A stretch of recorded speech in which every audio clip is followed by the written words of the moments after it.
డీటెయిల్స్లోకి వెళ్ళిపోదాం. ములుగు జిల్లాలో సీఎం రేవంత్ రెడ్డి సంచలన వ్యాఖ్యలు చేశారు. కేసీఆర్, కేటీఆర్, హరీష్ రావు టార్గెట్గా హాట్ కామెంట్స్ చేశారు. రక్త సంబంధం లేకున్నా సీతక్కను సోదరిగా గౌరవిస్తున్నారని, ఒక వ్యక్తి మాత్రం ఆస్తి ఇవ్వాల్సి వస్తుందని సొంత చెల్లిని ఇంటి నుంచి వెళ్లగొట్టాడని కేటీఆర్ను ఉద్దేశించి మండిపడ్డారు. ఇటు కేసీఆర్, హరీష్ రావులపైన హాట్ కామెంట్స్ చేశారు రేవంత్ రెడ్డి.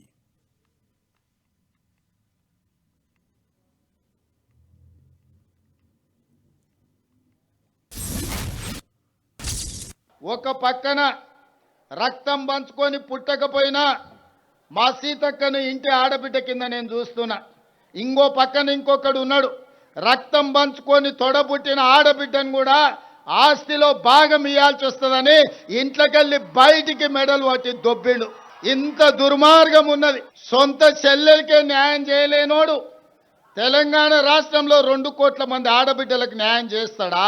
కన్న కొడుకు దుర్మార్గంగా వ్యవహరిస్తుంటే దౌడ మీదంగా పెట్టి కొట్టాల్సిన తండ్రి ఫామ్ హౌస్లో బోర్లో వండుకున్నాడు. కొడుకు తప్పుడోడైతే సరిదిద్దాల్సింది తండ్రి కాదా? ఇవాళ సొంత బిడ్డని ఇంట్లోకి వెళ్ళి బయటకు వెళ్ళగొడుతుంటే కొడుకు తండ్రి మౌనంగా ఉన్నాడంటే ఆ నేరంలో తండ్రి కూడా సగం భాగం ఉన్నట్టే. అట్లాంటి తండ్రి కొడుకులు మన రాష్ట్రానికి దాపురించిండ్రు. వీళ్ళే ఈ తెలంగాణ రాష్ట్రానికి శనీశ్వరులు. తెలంగాణ రాష్ట్రాన్ని పట్టి పీడిస్తారు. అతనికంటే గనుడు ఆచంట మల్లన్న అన్నారు. తండ్రి కొడుకులు ఇంట్లుంటే ఆ మేనల్లుడేమో రాష్ట్రంలో కరువు రావాలి, వర్షాలు కురవద్దు, ప్రజలు చావాలి అని తమిళనాడు, కర్ణాటక రాష్ట్రాలలో పోయి అఘోర పూజలు, క్షుద్ర పూజలు, చేతబడి పూజలు చేస్తున్నాడు. ఇట్లాంటోడు ఎవడన్నా ఉంటాడా?